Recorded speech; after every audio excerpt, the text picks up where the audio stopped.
Сайн байцгаана уу хүмүүстээ. Өнөөдрийн төрөлх урлагийн 6 дугаар ангийн хичээлээр бүгдээрээ шог хошин зургийг хэрхэн зурж сурах вэ гэдэг аргыг судалнаа. За тэгээд энэ хичээлийн маань зорилго бол шог хошин зургийн аргаар өөрийн бодол төсөөллөө илэрхийлж гаргах. За шог хошин зураг зурах арга барилд юм суралцах юм зорилготой байгаа. За шог зураг нь бол нийгэмтэй нийгмийн өмд төрхийг одоо хошин дүрслэлээр илэрхийлдэг. Нэг сайн шог зураг бол мянган хүүхдэд тэнцдэг гэж ийм үг байдаг. За тэгэхээр багш нь өнөөдрийн хичээлээр одоо хоёр арга зүйгээр яаж хэрхэн одоо шог зургийг зурах вэ гэдэг эхний арга тайлбарлаад ингээд явчих. За шог зургийн төрлүүд бол үндсэндээ 3 төрөл байдаг. Нэгдүгээрт нь улс төрийн шог зураг, хоёрдугаарт нь нарга шог зураг, гуравдугаарт нь хошин хөрөг буюу нөхөрсөг шог зураг гэдэг ийм 3 үндсэн төрөл байдаг байна. За шог зураг нь шүүмжлэлт хөгжилтэй улс төрийн агуулгатай ийм ерөнхий агуулгын хувьд бол иймэрхүү байдаг байна. За зурх арга барилын хувьд хар цагаан буюу одоо хар зургаар илэрхийлэх, за нөгөөх нь өнгөтөөр илэрхийлэх, нөгөөх нь компьютер графикаар буюу компьютерийн хэрэглээний програм дээр ингэж ажиллах ийм ажилласан ийм бүтээлүүд төрлөөр одоо бүтээлээ тойрдог байх нь байна. За тэгээ өнөөдөр багш та нарт хар зургаар болон өнгөөр хэрхэн одоо хүний зан төрхийг илэрхийлж гаргаж нөхөрсөг шог зураг гаргах вэ гэдэг энэ аргыг зааж тайлбарлаж өгье. За биднэрт хичээлийн хэрэглэхэд юу шаардлагатай вэ гэхээр өнгийн палмастер, хар өнгийн маркер, за тэгээд харандаа, өнгийн харандаа, зургийн дэвтэр, хоёр ширхэг бичгийн цаас, скотч, нарийн скотч ийм хэрэглэгдэхүүнүүд одоо бидэрт гарын ойрхон байвал зүгээр байна. За тэгээ одоо бүгдээрээ хичээлийнхээ арга зур орё.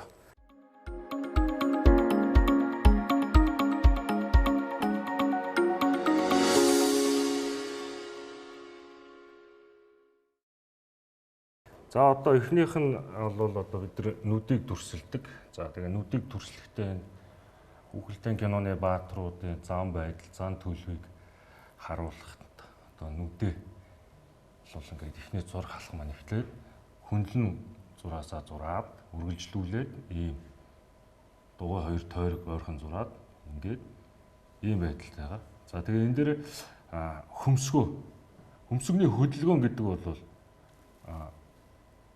маш их чухал одоо характерыг илэрхийлэх чухал одоо үүрэг гүйцэтгэдэг учраас энэ хөмсгөний хөдөлгөөнийг бас сайхан гаргаж өгөх хэрэгтэй чухал болов гэж бодож байна. За тэгээд дараа ер нь бол одоо нүдний хөдөлгөөнүүдийг их гоё өөрийнхөөрөө энэ хөмсгөний хөдөлгөөн эдрийг гаргаж ирс дээр бол бас тэр тухайн зурх гэж байгаа илэрхийлэх гэж байгаа зан төрх характерыг одоо маш их гоё тодтогч ингэж сэтгэл санааны байдлыг илэрхийлж одоо харуулдаг байгаа. За одоо ингээ бүгдээрээ нүднүүдээ эхлээд дүрслээд үзье тийм ээ.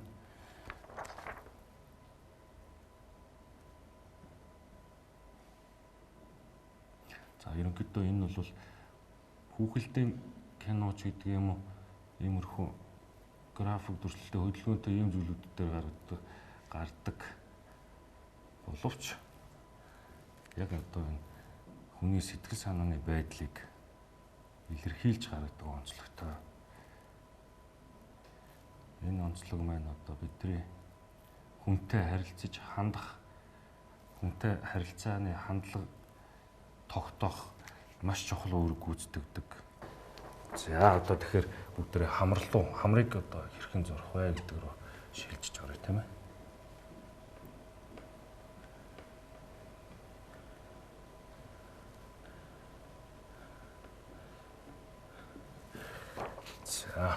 За нэгдүгээрт нь дугуй.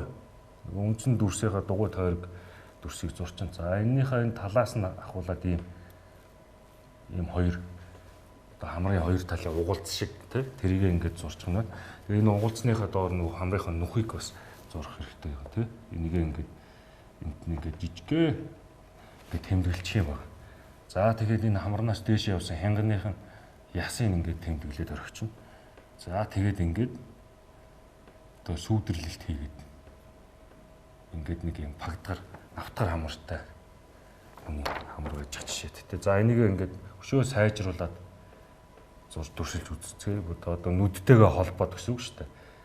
За нэлээд том хамар зурч хошин зураг учраас тэр хүнийхээ нэг аливаа нэг эрэхтэн онцолж тэ том хамартай, нахиу өндөр хамартай, янз янзын хамартай тийм хүмүүс байдаг шүү дээ. За тэрийг илэрхийлж харуулахын тулд за ингээд за тэгээд одоо энэ дээр жинхэнэ хүмсэг нүд эдрийнхээ байрлалыг тодорхойлоод өгч тэ. За нүдээ хандсан байрталтай ч гэдэг юм. За тэгээ хөмсгөө энэ дээрээ зурчна. За энэ одоо нүд хамар хоёрын харилцаа бол нэлээд урт болсон учраас энэ дээр бас нэлээд жимбгэр тийм уруул байвал их зөвхөмжтэй харагдуулах гэж бодож тийм ээ. За янз бүрийн л уруул хийж болно л доо. Нэг холбуулахгүй нэгдлийн онцлсон. За тэгээ дээд уруулаа бол ингээд сүүдэрлж хэрэгтэй бүгд. Сүүдэрлээ за ингээд явжин суулгаад ингээд. За энэ дээр бол ингээд ангаалгаж болно те. Хажуудалд нь гаргаж болно. Хэлбэр яг толгойн үндсэн хэлбэр орж ирээг учраас бүгд энэ дээр ийш нь ингээд ингээд ангаалгаа зурчиж бас болж байна те. Гайхсан байдалтай. За тэгээд ингээд шүд. За ингээд ерөнхийдөө царайныхан үндсэн хэлбэр рүү орчлоо бүгд. За энэ дээр одоо дараагийн алхам руу шилжихдээ бол бүгд яг хөр зэрэг дүрсээр шилжицгээе. За одоо бүгд энэ нүд хамар амтаа холбосон бол одоо яг хэлбэртэй одоо толгойнхоо хэлбэр бүтцтэй холбоод ингээд зураа авчи. За үндсэн 3 дүрсээ ашигласан ийм байгуулалтаар за гурвалжин ерөнхийдөө ийм гурвалжин толгой яаж зурагдах вэ гэдэг бүгдээ үзнэ.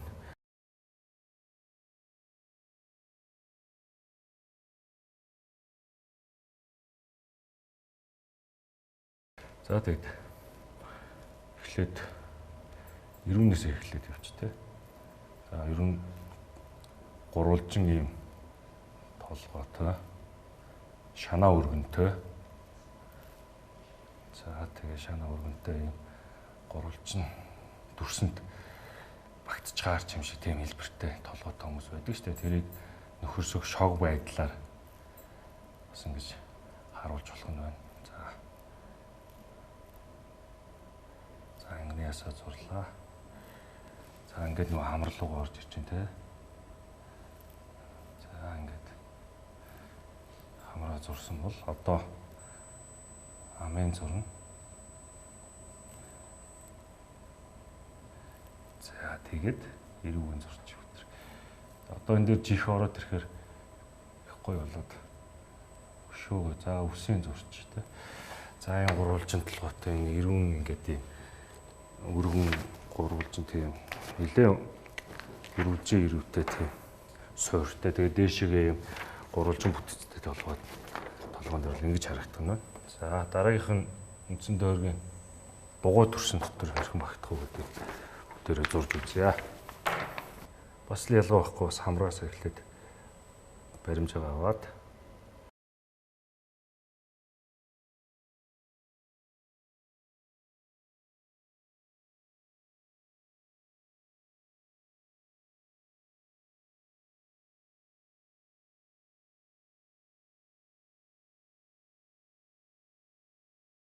за дугуй дүрс учраас юм амын ангаалгачтай нилээ яаж байгаа юм бэ гэдэг юм уу тийм одоо сэтгэл санааны тогтургүй байдлыг харуулсан байна шүү дээ.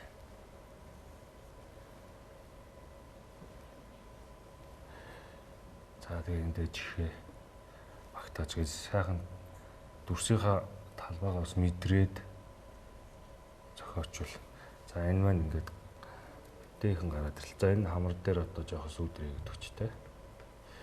За ингээд гараад ирлээ. За ингээд үндсэн 3 дүрсийнхаа 2 дүрс дээр зуртлаа бүгдээрээ. Одоо дөрвөлжин дүрсэнд багцсан толгой.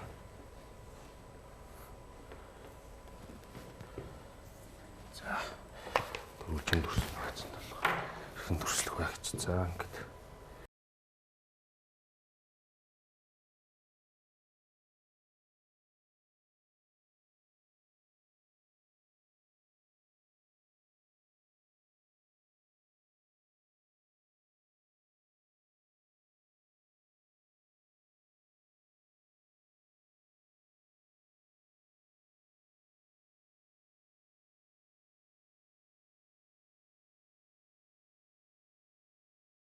элдв хэлбэртэй бит дотор яаж байрлаж одоо хэлбэрт байрлуулж зурж болох уу гэдэг одоо бүгдээр үзцгээе. За нэг ийм фар шиг хэлбэртэй толгой бас байж болно шүү дээ. За тэгээд энэ дээр хэрхэн зурх вэ гэдгийг багш нь үзүүлээ. За ингээд чихнээс нь үүссэн гадна талаас нь бүгдээр хийгээ явчих. За чих. За тэгээ хүүхдүүдээ бүхэн дэвтэр дээр зурж байгаа болохоор одоо бүгдээр их гоё өнгийн палмастраар давхар хийгээ явбал тий. Яг ингээд зураасаа ялгаад өнгөөр англиад зурвал бас зураасаа өнгийн зураасаар бас ялгаад явбал яг үнэхээр гүйцэтгэлтэй дуусаад ирэхийн үед бол сүүдрээ ч юм уу аялыг гоё харагдуулах гэсэн тэр хэсгийг гоё харагдуулах гэж байгаа хэсгийнхаа хэлбэрийг бол одоо будаад ингээд өнгөт нөхөрсөг шог хөрөг зурвал зурж бас болно шүү дээ. За тэгээд нэлээд урт том хамартай. Унжгаар том хамартай. За тэгээ уруул нь бас цомбуур юм том уруултай. Энэ живжнаас ингэсэн. Ирүүг нь бас гоё тодтоход өгч тэ. Гоё юм том ирүүтэй. Ингээд том ирүүтэй, том хазартай ийм болоод эхэлж штэ. Нөгөө төрөөнийхөө зурган дээр зураасан дээр ингээд ажиллаа явчихж байгаа байхгүй. За ингээд өс рүү орж ирж байна тэ. Өс рүү орж ирлээ.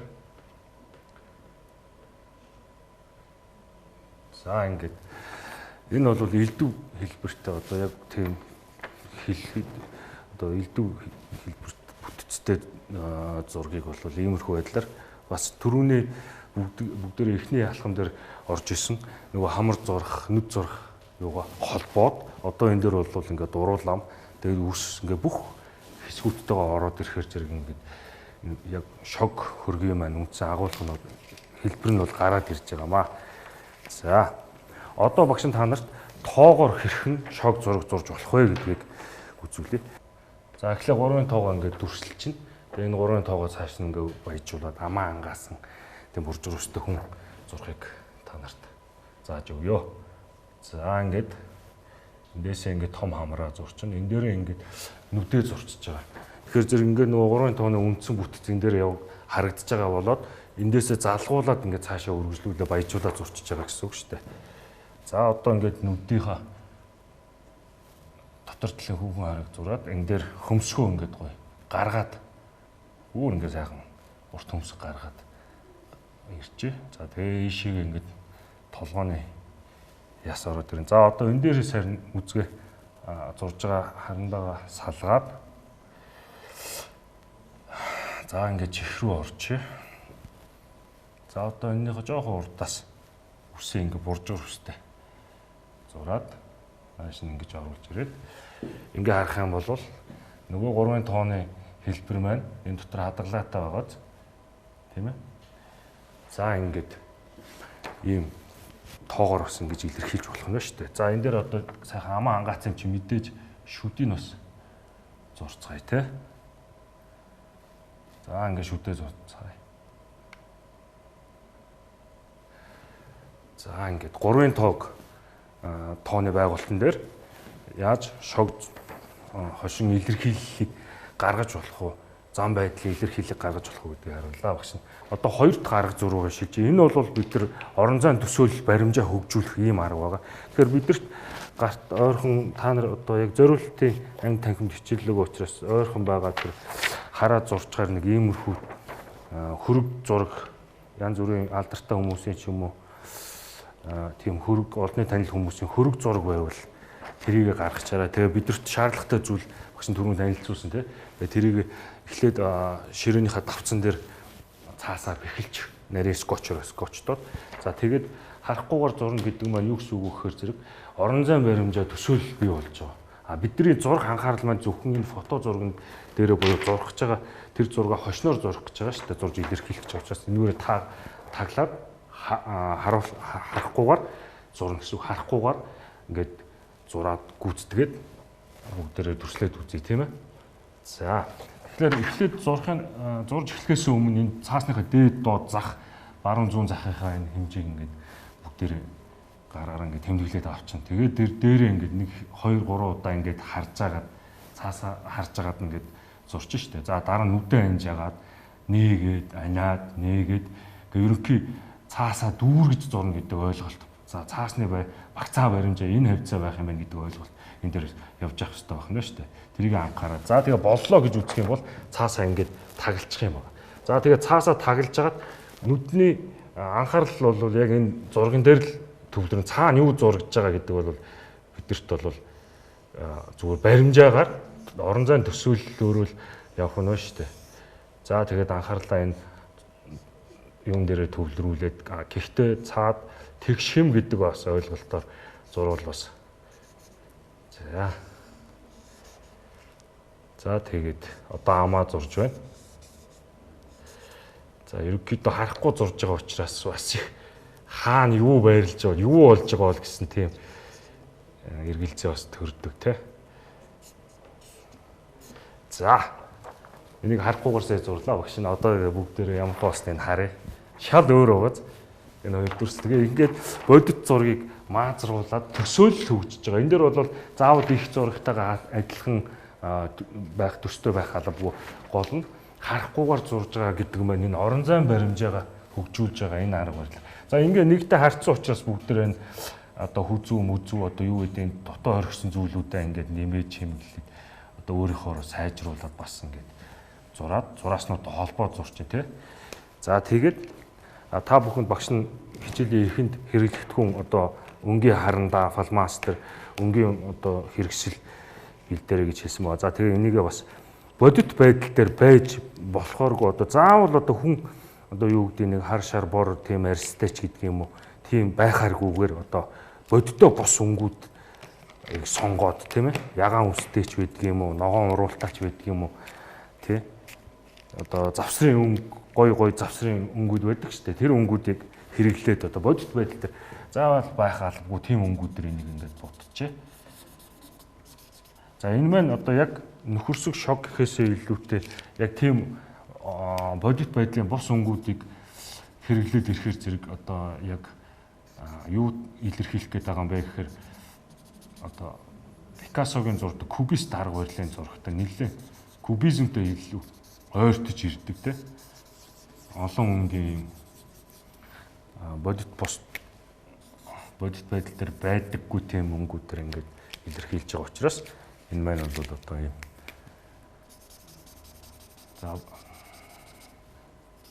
Заавал энэ зургийг одоо зурулж байгаа гол онцлог юу вэ гэхээр заавал одоо нэг сайхан зурсан, муухай зурсан гэсэн тийм нэг айдас тэнэглэл би нэг тийм тааруу зурдаг та гэсэн тэнэглэлийг үгүй болгохын тулд энэ арга барилаар зураад авах юм бол явандаа тэр нөгөө айдас маань үгүй болоод бүгдээр их гоё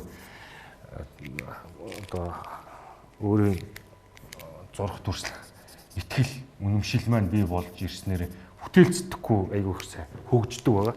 Тэгэхээр хүүхэд нөгөө би анханасаа л хідэн зураг зураал ирэхээр би анханасаа л муухай зурд тавьчихгээд зураг хайчдаг тийм ээ. Ер нь бол зурна гэдэг нь заавалчгүй зураач болоод зургийн мэрэгжил эзэмшээд байх юу биш. Энэ бол арт гэдэг утгаараа одоо хүний гарын хөдөлгөөн, гарын одоо энэ өндөгнүүд жижиг булчингуудыг хөгжүүлж өгдөг. Тэгээд одоо энэ гарын хөдөлгөөн, бүтээлч сэтгэхгүй эдрийг хөгжүүлдэг ийм одоо тустай хэрэгтэй зүйл байгаа. Тийм болохоор тэр одоо бодит бус өнгөөр одоо ингээд бодит байдал дээр байдаггүй өнгүүд л яваад байна шүү дээ. Арьсан дээр цэнхэр ногоон тий янз янзын өнгө. За багш нь ингээд маш түргэн хугацаанд удаа төрслээд.